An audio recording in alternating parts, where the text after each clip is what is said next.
नीतीश कुमार को केंद्र में बीजेपी की सरकार बनवाने के बदले बजट 2024 में क्या मिला? नीतीश कुमार के सपोर्ट से ही बीजेपी केंद्र में सरकार बना पाई है, लेकिन केंद्र सरकार ने बिहार को स्पेशल स्टेटस देने से इनकार कर दिया है। एक बारगी तो यही लगा है कि नीतीश कुमार खाली हाथ रह गए, लेकिन क्या वाकई ऐसा ही हुआ है? नमस्कार, आप देख रहे हैं न्यूज कॉल 24। मैं हूं आपके साथ सुशील गिरीश। हर खबर पर नजर, हर सवाल का जवाब, पक्ष न विपक्ष, खबर निष्पक्ष। देश दुनिया की हर छोटी बड़ी खबर सटीकता विश्वसनीयता के साथ सीधे आपके स्क्रीन पर। लगातार ताजा खबरों के लिए न्यूज कॉल 24 को सब्सक्राइब करें, फॉलो करें और ज्वाइन करें। नोटिफिकेशन में जाकर ऑल का ऑप्शन दबाना बिल्कुल न भूलें। बने रहिए न्यूज कॉल 24 के साथ। आइए बढ़ते हैं खबरों की तरफ। नीतीश कुमार को लोकसभा चुनाव के बाद पहला झटका लगा है। केंद्र सरकार ने बिहार को विशेष राज्य का दर्जा देने से साफ साफ इनकार कर दिया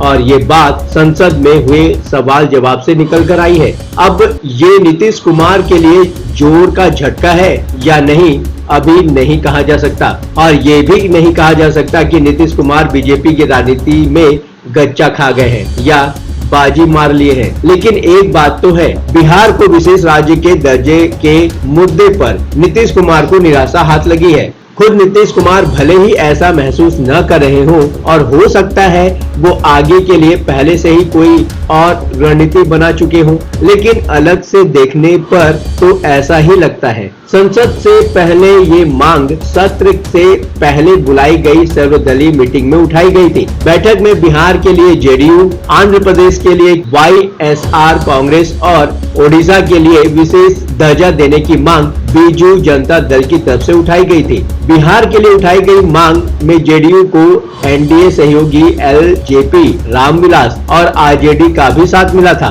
कांग्रेस नेता जयराम रमेश ने मीटिंग में टीडीपी की चुप्पी पर हैरानी जताई है और हैरानी की बात इसलिए भी है क्योंकि 2019 के आम चुनाव के पहले टीडीपी ने इसी मुद्दे पर एनडीए को छोड़ दिया था और उसके साथ 2024 के चुनाव से पहले फिर से बीजेपी के साथ आ गई है। तेलंगाना बनाए जाने के समय 2014 में केंद्र में यूपीए की सरकार थी। उस समय भी आंध्र प्रदेश के लिए मांग हुई थी, लेकिन सरकार बदलने के साथ ही ये मांग ठंडे बस्ते में चली गई। अभी नीतीश कुमार की ही तरह चंद्रबाबू नायडू ने भी केंद्र में बीजेपी का सपोर्ट किया हुआ है। आखिरकार बिहार को विशेष राज्य का दर्जा देने से केंद्र का इनकार क्यों है? लोकसभा में जेडीयू सांसद रामप्रीत मंडल ने केंद्र सरकार से सवाल किया था, क्या वित्त मंत्री ये बताने की कृपा करेंगे कि सरकार आर्थिक विकास और औद्योगिकीकरण को बढ़ावा देने के लिए बिहार और अन्य सबसे पिछड़े राज्यों को विशेष राज्य का दर्जा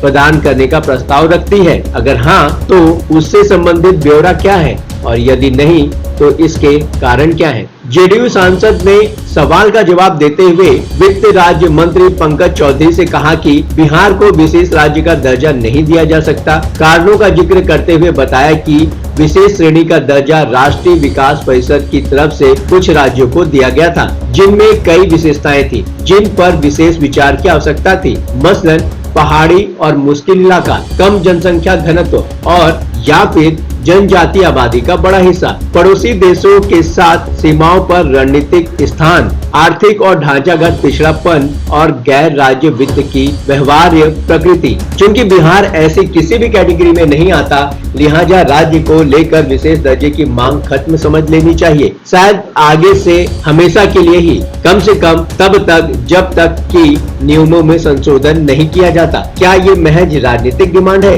या फिर डिमांड की राजनीति है? आइए समझते हैं। नीतीश कुमार चाहे जैसे भी बिहार के लिए स्पेशल स्टेटस मांग रहे हो, लेकिन अब तो ये साफ हो चुका है कि मौजूदा परिस्थितियों में ये असंभव ही है। केंद्र सरकार पहले भी साफ कर चुकी है कि वो किसी नए राज्य को विशेष राज्य का दर्जा नहीं देने वाली है। पिछले साल ही वित्त मंत्री निर्मला सीतारमण ने साफ कर दिया था कि किसी भी राज्य को विशेष राज्य का दर्जा नहीं मिलेगा। केंद्र सरकार के इनकार के बाद आरजेडी नेता लालू यादव नीतीश कुमार से इस्तीफा मांगने लगे हैं। सोशल साइट एक्स पर आरजेडी की तरफ से लालू यादव का बयान पोस्ट किया गया है, नीतीश कुमार तुरंत इस्तीफा दे बोला था विशेष राज्य का दर्जा दिला देंगे, अब केंद्र ने मना कर दिया। ये तो नीतीश कुमार भी तो जानते ही होंगे कि मौजूदा हालात में बिहार के लिए विशेष राज्य का दर्जा मिल पाना बिल्कुल भी संभव नहीं है, लेकिन राजनीति के लिए तो ये मुद्दा अच्छा ही है। नीतीश कुमार तो बिहार में जातिगत गणना कराए जाने से पहले भी समझते ही होंगे कि पूरी कवायद से लोगों के लिए कुछ होना